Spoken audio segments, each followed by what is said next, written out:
All right, we are live on Facebook. Thank you so much for joining us. We have a great event happening today. It's called Tsismisan Talk Story, and Tsismisan actually means gossip in Tagalog, which is the Filipino language for those of our viewers that are not Filipino. But I'm Annalisa Burgos. I host the morning show on the weekends on KITV4. Thank you so much for joining us. And it's my pleasure to moderate this discussion today because the topic is COVID-19, census, and the Catholic Church. As we know, the Catholic churches were allowed to hold masses for the first time today since they were closed due to the pandemic. So that is such a blessing for all of our faithful that are wanting to really connect with the rest of us that are going through this difficult time. So I wanted to first introduce, we have some exciting panelists, church leaders, to join us today, and our usual census expert. Last week we talked about law, and that is available on the Facebook and YouTube page of the Filipino Complete Count Committee, Census Count Committee, so you can look that up if you missed it. But today, like I said, we're going to talk about the Catholic Church and the Filipino Catholics here in Hawaii.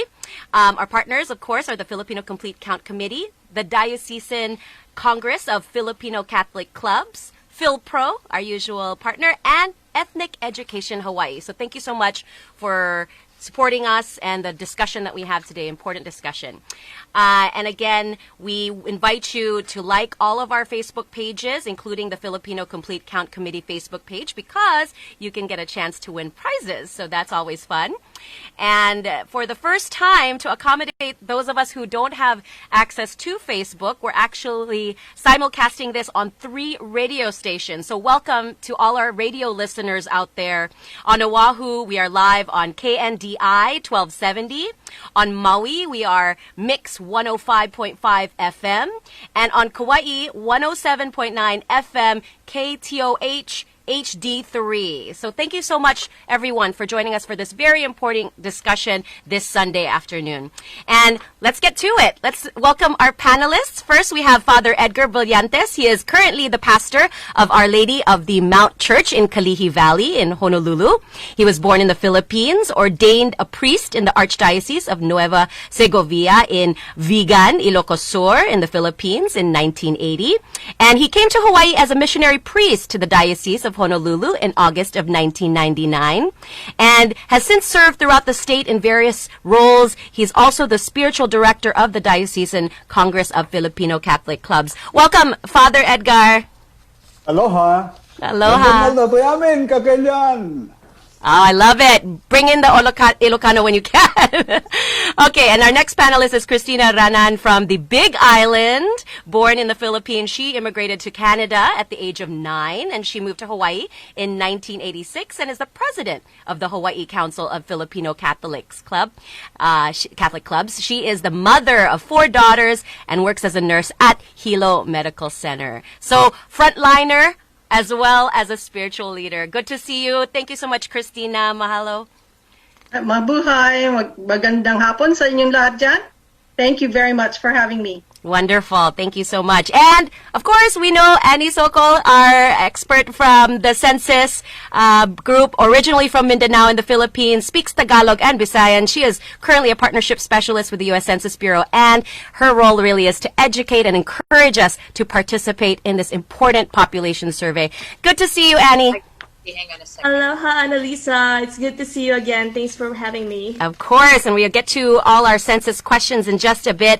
But thank you again, everyone. As I said, it's important to talk about faith during this very difficult time. So let's start with Father Edgar. First of all, give us a sense of the Catholic Church here in Hawaii. How big is it? I know we have 1 out of 5 people in Hawaii are actually Catholic.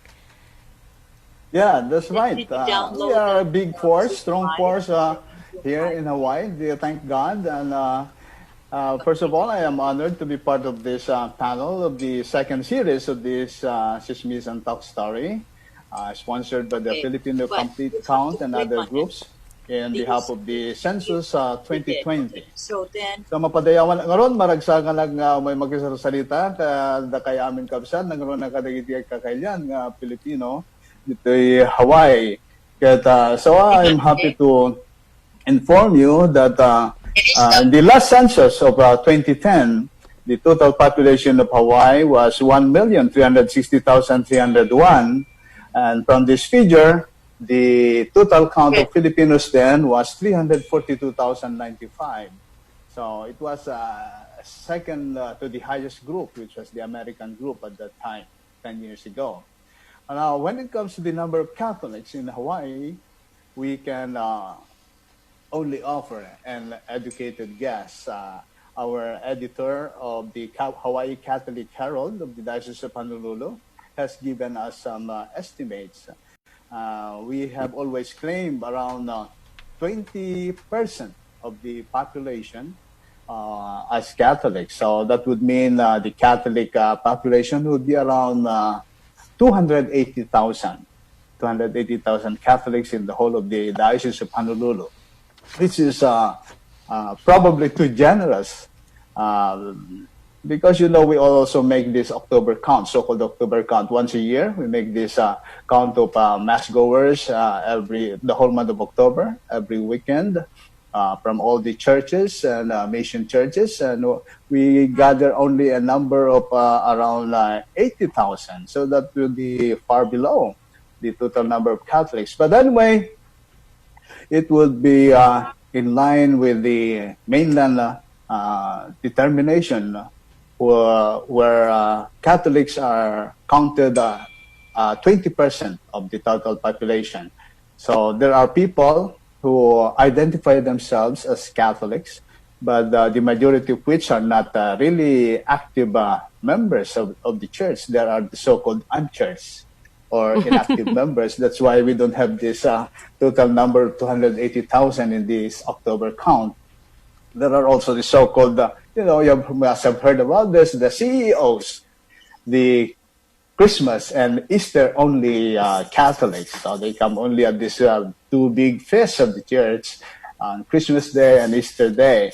Or there are this so-called group of people who come only 3 times in their lives, the so-called when they are hatched or matched and dispatched. That means when they are baptized, when they are married, and when they are buried. So, some people who you saw them only at those times. But anyway, that's how we are counted as Catholics. As far as how many Catholics are of Filipino descent, again, we don't have those figures because they are not included in the census, the religion of each citizen listening for the census. So we if we have 280,000 Catholics in Hawaii, I would guess that around 60 to 70% of would be Filipinos. But that is just a guess, of course. And I know a lot of them are priests too. Oh, there are priests, and I'm proud to say I'm one of them. I've been here since 1999, 20 years, and I'm proud to announce that it's my 40th anniversary this year. So I've been here for 20 years. I served in the Philippines, where I came from, for 20 years also. So it's wonderful years of serving the Lord. It's a milestone in my life, but I'm sorry I could not invite everybody. I could not celebrate as before because of this pandemic. But anyway, there are around 100 priests in the Diocese of Honolulu, and out of these 100 priests, there are one half of them are Filipinos, actually 49 Filipino priests coming from the Philippines. Both priests, diocesan, religious, and they are serving as pastors, associate pastors, hospital chaplains, and also they are serving as spiritual directors of various movements and organizations in the church, like the Diocesan Congress of Filipino Catholic Clubs, the Corcelius of Hawaii, and Knights of Columbus, and so on and so forth. And they are also serving in the high positions of the church, like Vicar for Clergy, Vocation Director, and so on. So we are happy, we are proud to be part of this wonderful Diocese of Honolulu. It is a very alive church.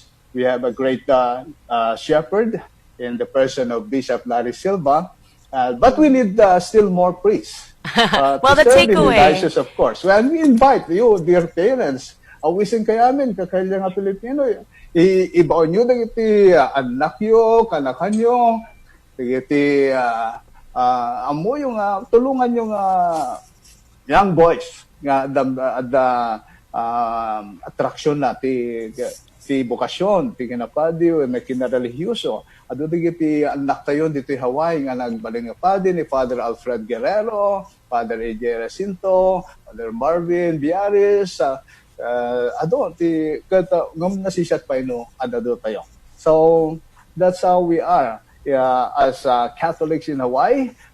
We are doing well, I believe, and we are happy as priests. I am happy serving the Lord and the people of God here in Hawaii. Good news. The lesson there, the takeaway that I got from that, Father, is that there are a lot of Filipinos participating and being very active and leading in the Catholic Church. So thank you for that overview. I wanted to introduce our third panelist who just joined us. Trixie Galam is there, born in Isabela, Philippines, immigrated to Hawaii in 1984, and is a member of St. Teresa Parish on Maui.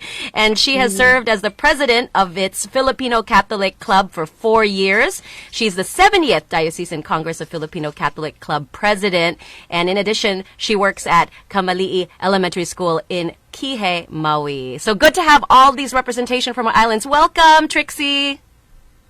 Ngayong bagamalem apo. Thank you for having me. Salamat. All right. So let's go to our question. I wanted to bring in, this is perfect timing because this question was for you, Trixie. Tell us about the Diocesan Congress of Filipino Catholic Clubs and what you do in your work. Okay, so the Diocesan Congress of Filipino Catholic Clubs was formed 70 years ago by our Monsignor Osmundo Calip to engage the Filipino plantation workers in church as he saw that they were falling away from the church. There are 23 churches with Filipino Catholic clubs, 3 on the Big Island, 5 in Kauai, 5 on Maui, and 10 on Oahu, with a total membership of 1,528.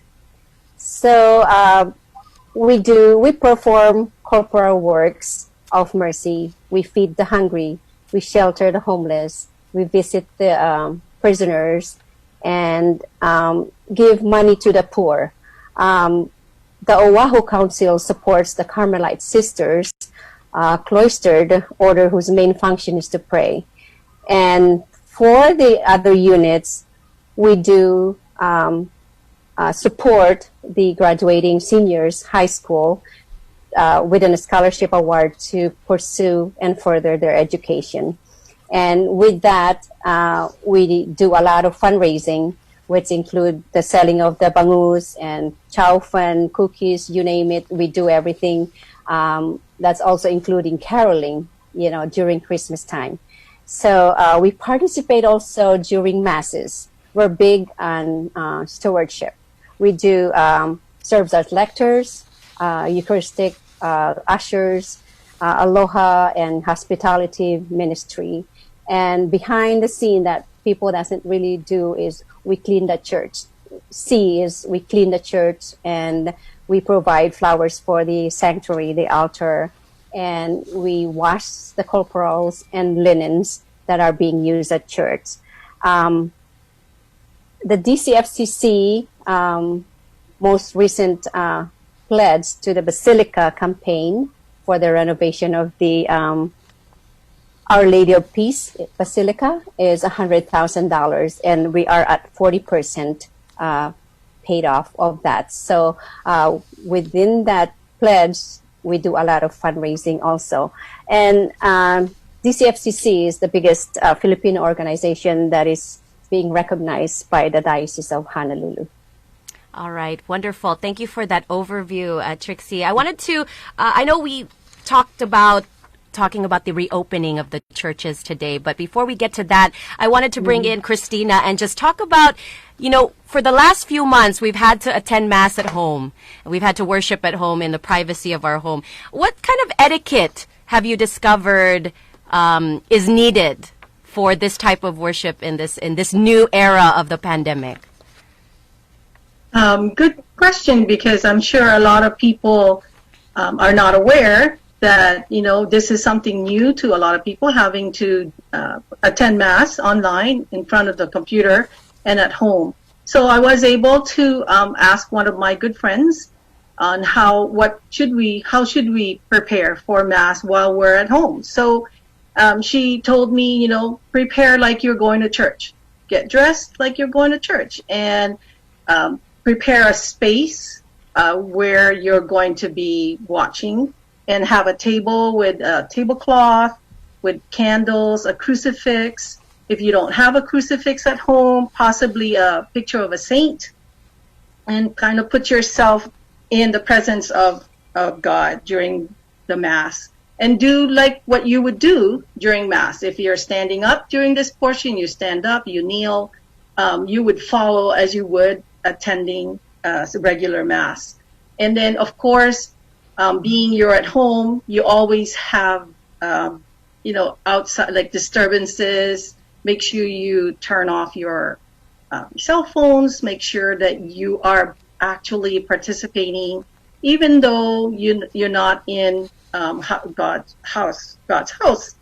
And also there's prayers that they do provide when you go online and watch during the time that you would be receiving communion. So always be very mindful that even though you're not receiving communion physically, that you are praying that He is present in you. So there's a few things to know, and this was all very interesting to me, being that this was actually, this is something that I've never experienced before. So very interesting, and I think very much something that a lot of people will probably start doing maybe, and which is good for the Catholic Church, I believe. Mm-hmm. How's the opening today on the Big Island? How are the churches? Were they all open? No, not all. I know my parish, St. Joseph in Hilo, wasn't open this weekend. We did prepare. So that was what the big thing that we were doing yesterday, was just preparing the church, sanitizing, cleaning, making sure we were following the rules that was set by the county. So I know from the parish, the pastor, he did say he was going to open with weekday Mass tomorrow, Monday. So that's at 6 a.m., following all of the rules that was set. And on Sunday, next weekend, that's when it would be totally something different, a different experience altogether with this pandemic. We're literally having to reserve our seats for the Masses, because our parish can accommodate up to 300 parishioners, but during this time, they're only allowing 90 parishioners per Mass. So that is, being the biggest parish on the Big Island in Hilo side, that is going to be something different for our parish, definitely. Yeah. And that'll be something that we're seeing across all of the churches. Let's go back to Father Edgar to give us an overview of what the the other churches across the state are doing. So what's the sense, Father Edgar, in terms of how it went? How was Mass? Yeah, generally people were excited to come back, to return to the church. Thank God the authorities have allowed us already to open, and our Bishop Larry Silva has has issued the guidelines as regards opening. We have to sanitize, disinfect the area, mark this 6-foot distancing, and remind people to wear their face masks, their face covering. So we provide all this we made available face masks for those who forgot them from their home, and we provide also continue to provide live streaming, because the bishop also extended the granting of dispensation for those who cannot come to church, because maybe they belong to the high risk level, those who are 65 years and above, or those who are feeling sick yet, or those who are afraid of contracting the disease, or they simply don't want to infect other people too. So for safety and health reasons, there are still some people who could not come to church. So we continue to do the live streaming, which is a good thing to do since we were doing that almost the past 3 months during the shutdown. People are used to it already, especially the young people. How is the communion, Father? I know there has been some concern because there's potential for contact to the tongue or to the hands. How did that go? As much as possible, we told our people to receive the Lord by the hand, even though it is still allowed to receive the Lord by the tongue or by the mouth. But then it would be safer that way, by the hand. The additional Eucharistic ministers were instructed to have the sanitizer before they help with the distribution of Holy Communion, and then do it again after distribution of Holy Communion. So when people come, there's another marked change in this time. The people have to space themselves, no? The 6 foot distancing. They don't just stay behind or fall in line behind each other. So we observe one at a time, 6 feet on both sides. And people are really grateful. They feel blessed when they receive the Lord, of course, in Holy Communion and not just the spiritual communion. That's good news. And I know there was some concern. We just heard from Cristina about the reservation system. I know there's some confusion, or, I guess, how is that working? You have to kind of book your seat in order to come to church for some of these places. Yeah, that was suggested because of the 6 foot distancing. The churches could not occupy the same number of people anymore. Especially for those who have smaller structures or churches. In our case, we didn't issue tickets or we didn't tell people to make reservations because once the people are in our church grounds or compound, we don't want to turn them away. So we just prepared additional spaces like the choir loft that's above the level of the people. And there is an adjacent parish hall. We hook up a TV connection there, a live stream connection for people to be there when there is an overflow, just in case the church is not enough. And we are ready with the monitor, with the projected songs and readings. And the advantage of this is that people who attend, even though they're in the parish hall, can still receive Holy Communion because we send our Eucharistic ministers to go and give the body of Christ to our people there in the parish hall. And it ran very well. Thank God. Good. Smooth. Everyone just happy to be there. Good to hear. Let's check in now with Trixie and Maui. How was church for you over there? It went very well, and we just needed to follow up on the protocols that is being in place. Like we had emails to reserve our seats, and you have to show that when you enter and sanitize your hand, and they take you to your seat. There's no more picking up of seats where you can stay with your friends and stuff like that. So the 6 feet distancing, mass is required throughout the mass, and the choir is limited to with the cantor and keyboarder. And 3 of the priests were giving communions, and dismissal was by the pew. We opened all the doors for parishioners to exit, one at a time, not at the same time. And after each mass, they cleaned up the pews, bathrooms, the church itself. So overall, it felt like the mass went well. Masapul laing nga agad-just tayo, kada gito'y nga pabarong paganurutan, tapno itikas tagat ma-preventan tayo, da gito'y nga panaka-infect tayo from this COVID-19. So, that's what we did at St. Teresa Church this morning. Mm-hmm. Was there any feedback on what could have been improved for the next masses? I don't know if people were allowed to sit together. It depends on the parish, right? The They, families. How did that go? The families were sitting together, and if you are just by yourself, you have your 6 feet away from the others also. Yeah, so it did really go well because it was even smoother. The process was smoother. The mass, I felt like it was very mellow because there's less people and there's less distraction. So that was the change that I felt. I miss everybody. I miss seeing everybody though. But yeah. Yeah. Well, it's good. It sounds like it was a smooth first day. So that's good to hear from everyone. I wanted to switch now to our next topic, which is ministering, which is a huge part of what all of you do and for all of our churches. Let's start with Cristina. How do you think, or how do you take care of the parishioners that have been really devastated by this economic, the fallout from this pandemic? Well, I know that our parish church was providing box of, like, it was fruits and vegetables every Friday. They had it available for parishioners.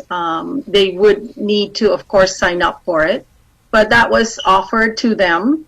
I also, through my own social media, Facebook Messenger, my own Filipino Catholic Club, if they were in need of prayers for someone who was sick, they would send it through that group message, and we would do our prayers.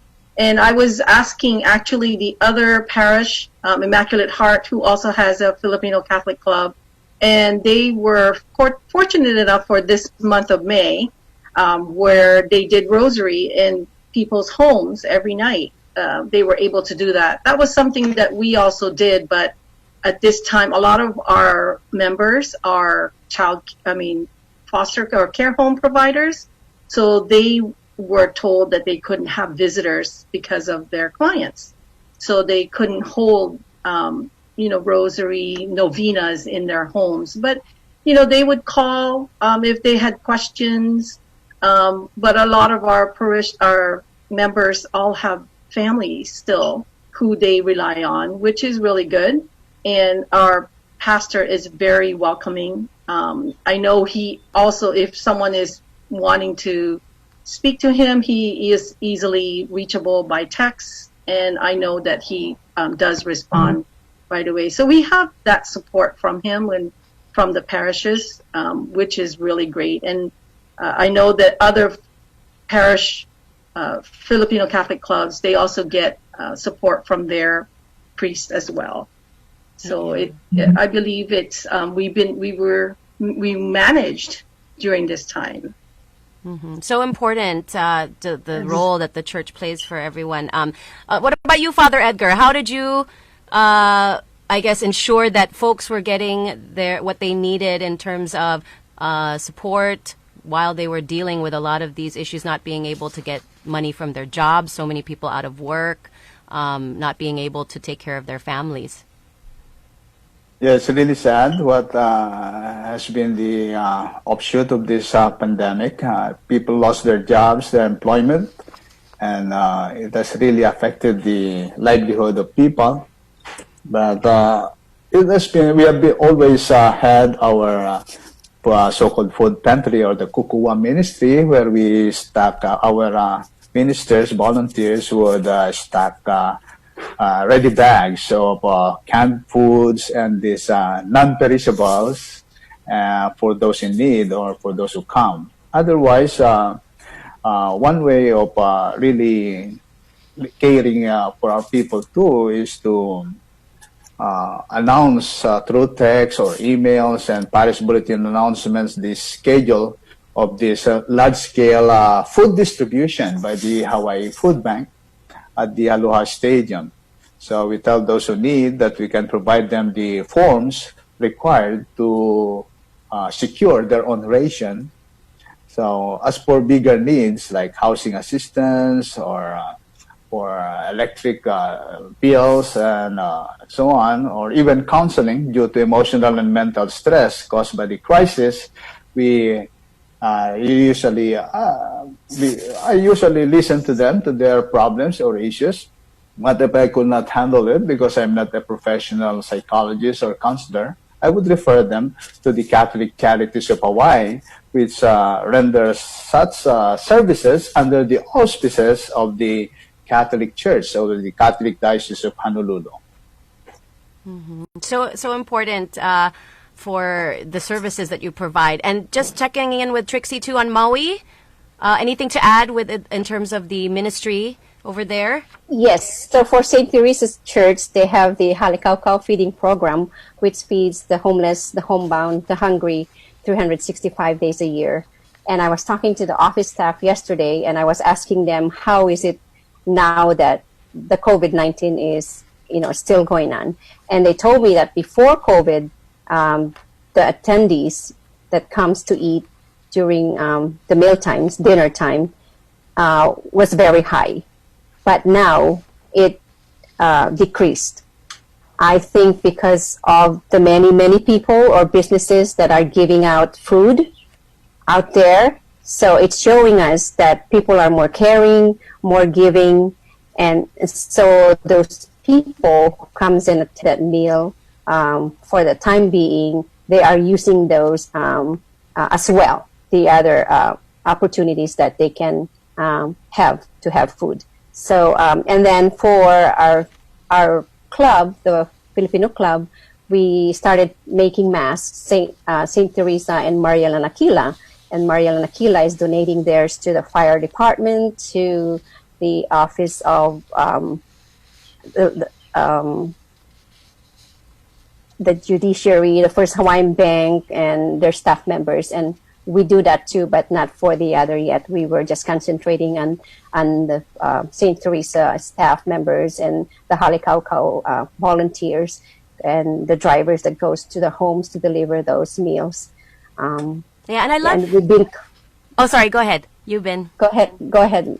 I was just going to add that I love that, there's just so many people coming out and helping and showing this, selfless acts during this time. But yeah, go ahead. Sorry to interrupt. Oh no, so that's just the thing. And then the St. Teresa staff and the priests also were calling our parishioners, the 60 and above, asking them how they're doing, offering them prayers and consolations, and asking them that if they need anything that they could call the office. So that's a very good thing also.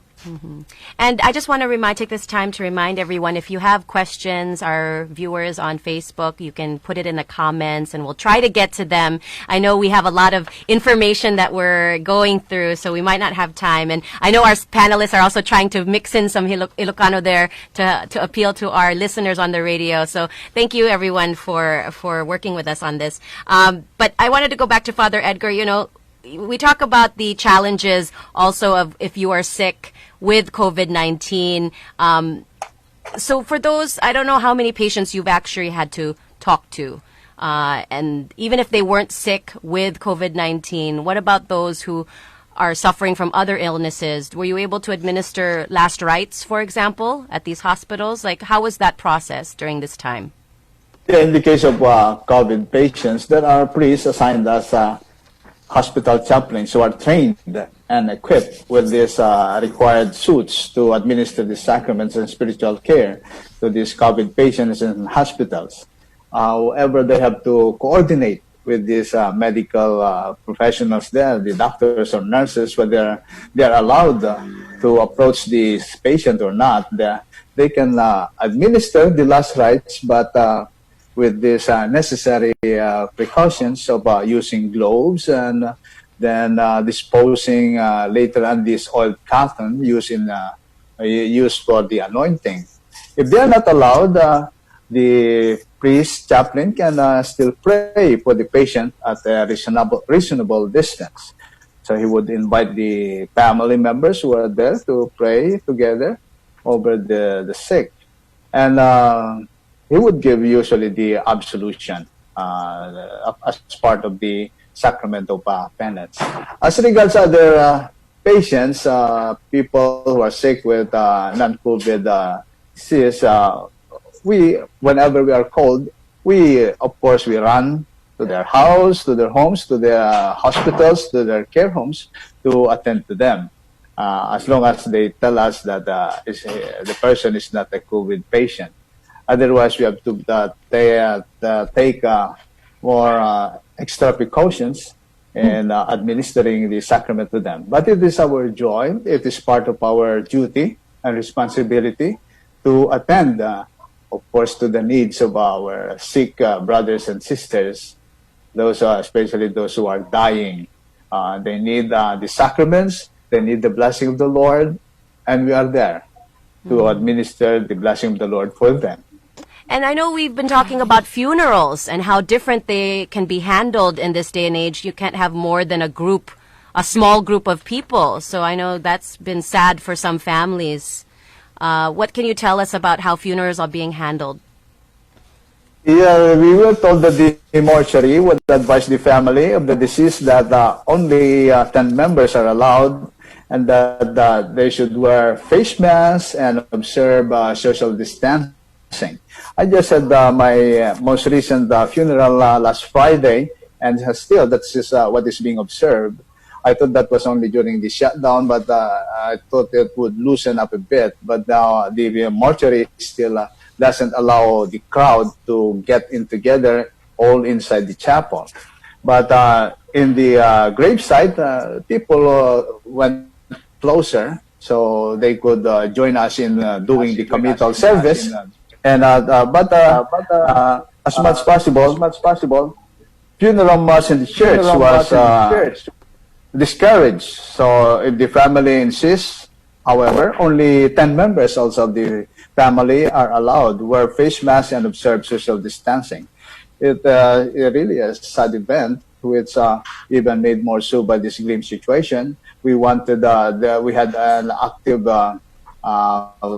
minister, volunteer in the church who passed away. We could not even celebrate the mass for him in the church. But we pray for the deceased every day in our mass to console the grieving family. Mm-hmm. Yeah, you can't let this disease keep that away, right? It's such an important part of grief. But I wanted to give you guys a break. I know we've been talking for a while now. We'll take this moment to talk about the census now. So I want to first thank Father Edgar, Trixie, and Cristina for this part of our conversation. And let's bring in Annie Sokol of the U.S. Census Bureau while they take a quick break. And think about your questions, everyone. If you have any questions for our church leaders here, they're representing our different islands across the state, feel free to send them in the comment section. All right, Annie, hey, good to see you. Welcome back. Thank you. Yeah, Thank you for having me again. Very important. And, this is all against the backdrop of participating in the census. And just tell our viewers who are joining us how it's been, your job and this collection of our information has been affected with the pandemic. Yes, Annalisa, the census has been still going on, even though our field operations were postponed. Such as the delivery of census forms to our households in the rural areas and enumerating group quarters such as hospitals and nursing homes. However, the census, it's still going on because you can still go online, right? You can respond online, you can call over the phone and do the mail-in questionnaires. I do have some good news. I'm happy to announce that our area census office is resuming their operations beginning tomorrow. And as soon as we're ready to resume our field operations again, you will see us around mid-June. So wag po kayong mabibigla kapag may nakita po kayong mga census workers sa inyong komunidad. We are resuming our field operations, and we will also let the community know when the exact dates for that. Additionally, the census timeline has also been extended. We were supposed to wrap up around July 31, but we extended it to October 31 to allow us more time to really get a good and accurate count of our community. Yeah, so important at this time. And, tell us again, what's the status of our responses across the state compared to, say, the other states? Are we doing okay? You know, Annalisa, I'm very excited to share this one with all of you, actually. Do you know that you can actually see how we are doing as a nation, as a state, as a community?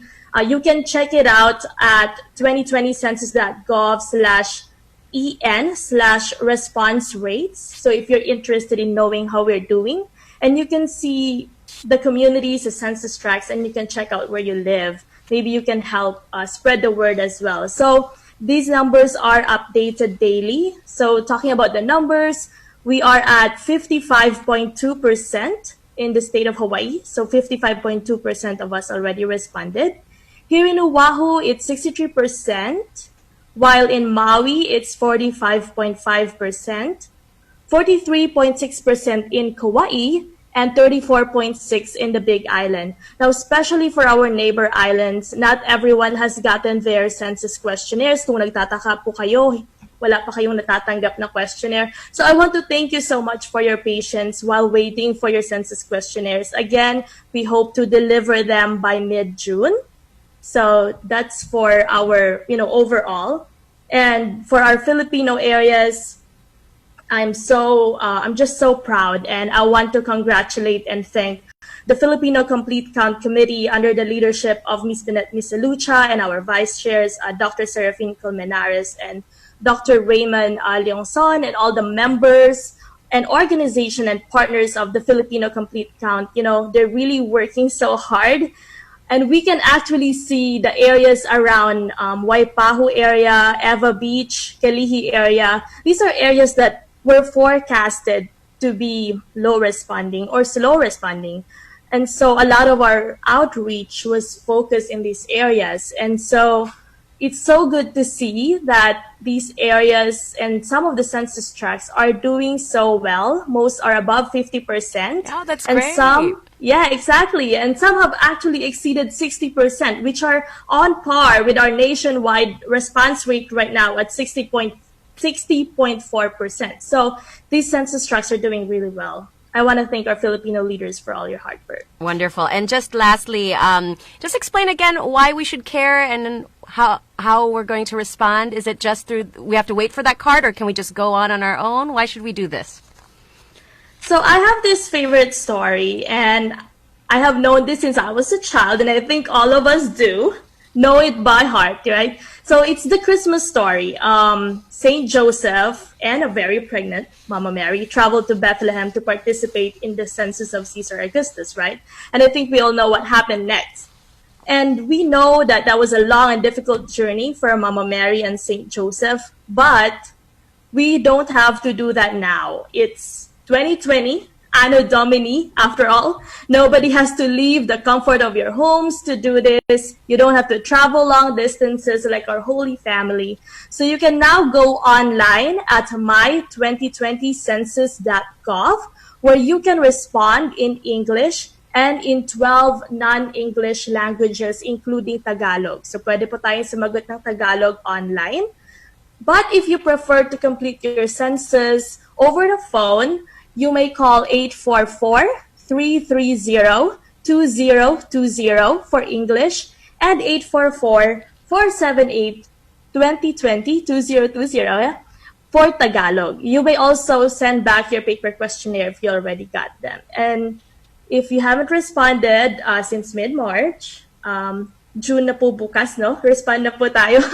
But this coming August, we will be conducting a follow-up for those households who haven't responded yet to ensure that we have an accurate and complete count. So I do hope we all respond before August. It's easy, it's safe, and important. And we are at home, so we should be able to do it. Yeah. All right. Annie, thank you so much for giving all that information, that very helpful information. And it just translates into resources for our communities. So that's why it's so important to fill it out, because if you miss out on counting certain people, we don't get that money, that federal funding that helps us with all the services that we so desperately need right now. So let's bring back our regular panelists. So I see Trixie here from Maui, and we're waiting for Cristina from the Big Island and Father Edgar from here in Oahu. And then we'll continue with our next segment, which is essentially about celebrations and events. There's a big event happening, Father Edgar. Apparently, the Philippines is celebrating next year the 500th anniversary of the birth of Christianity in that country. And I understand that Hawaii was actually supposed to participate in that milestone. So because of what's happening right now, has that changed? What's the update? Yeah, my fellow Filipinos, my kakailan, are very familiar with this popular song. In March 16, 1521, when Magellan landed in Mactan by Orban, I think that's the singer. So it speaks about the landing, the coming of the Spanish friars and of course the Spanish Armada to discover the Philippines. And when they brought their sword, they were also accompanied with the cross. That's how they say we were discovered and conquered by the cross and by the sword. So we were, at the time that the Spanish Armada landed in the Philippines, we were also Christianized. And that was 500 years ago. And that's a milestone, of course. Milestone, a very big event. The Philippine Church has been preparing for this big celebration for years now. And, the bishop, our bishop, Larry Silva, has invited us, not only Filipinos, but even the entire Catholic population, to join the Philippine Church in celebrating this milestone.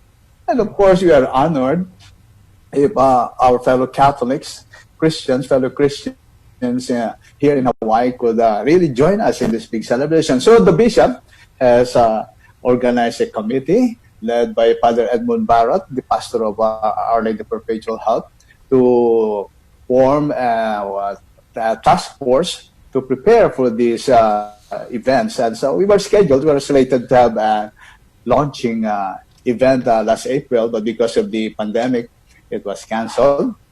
Now, the other part of this, which the bigger event would be the actual celebration in April next year, 2021. Hopefully, we are praying and hoping that the pandemic will soon go away. It should be today already. We should let the COVID go away now. We don't want him anymore. He has been overstaying. But anyway, if the event will push through, we'll have it on April 2021.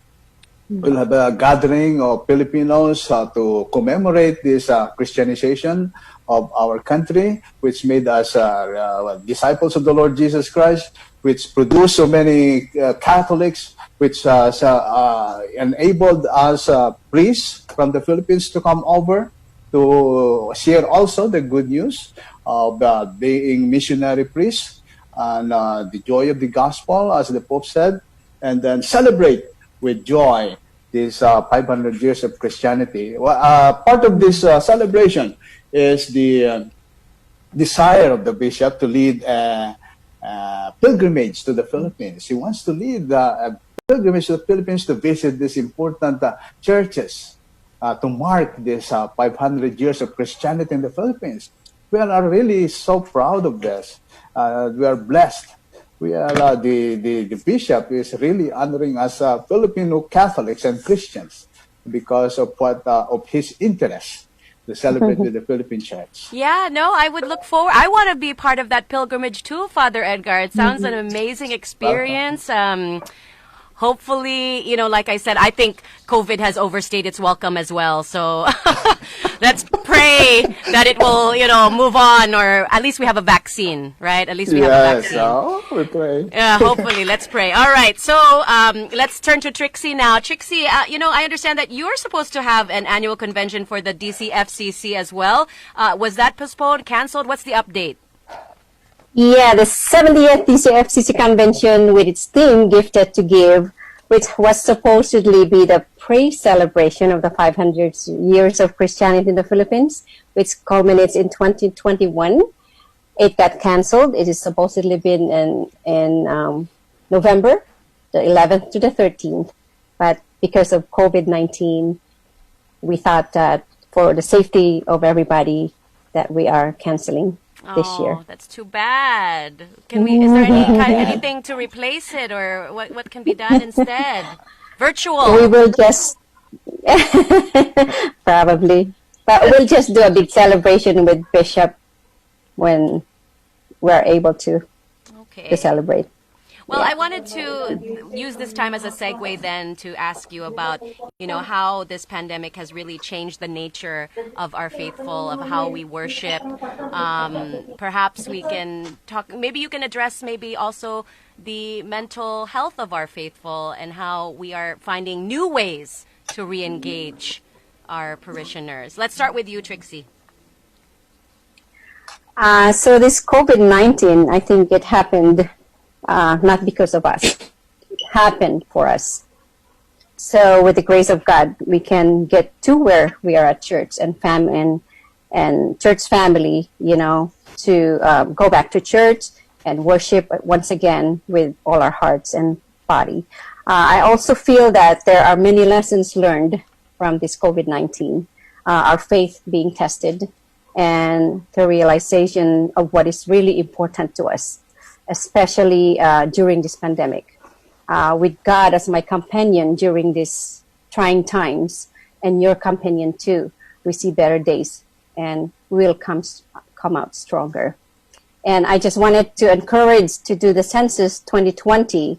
Ipalagip mi manen fellow kababayans, amin tayo iti panakipartisipar tayo iti daytoy 2020 Census. Ado ti may tulong nakadatayo kasla kung maiti pundo para kadagiti nanang entatang, lolo and lola, eskwelaan, hospital. Ken adupay nga nadumadumapay anasisita akasapulan ti panagbiag tayo. So I encourage everyone to join the 2020 census as we are all being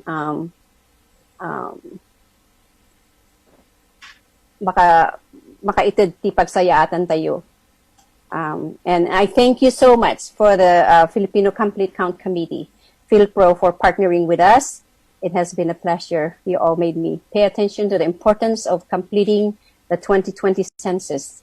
And to Dr. Clem for your guidance. And just like you said, you didn't know what you were getting into, and that is exactly how I feel too.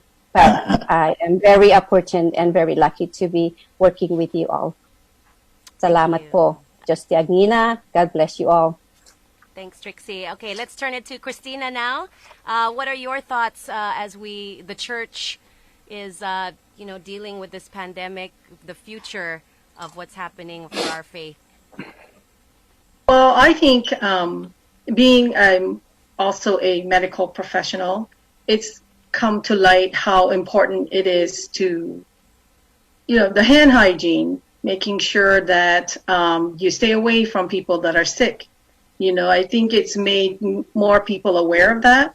And I also believe it's made, like Trixie said, our faith more important, because it is important to rely on not just science, but also religion. And a lot of people believe that, and I believe that as well.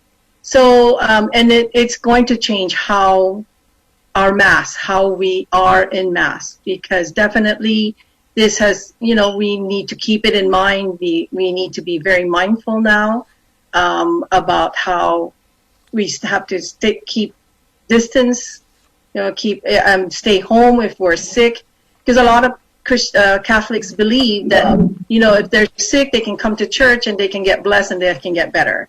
Well, sometimes that doesn't happen now. You have to be more mindful about, it's okay. You can always ask for your priest, to come in and have special prayers with you.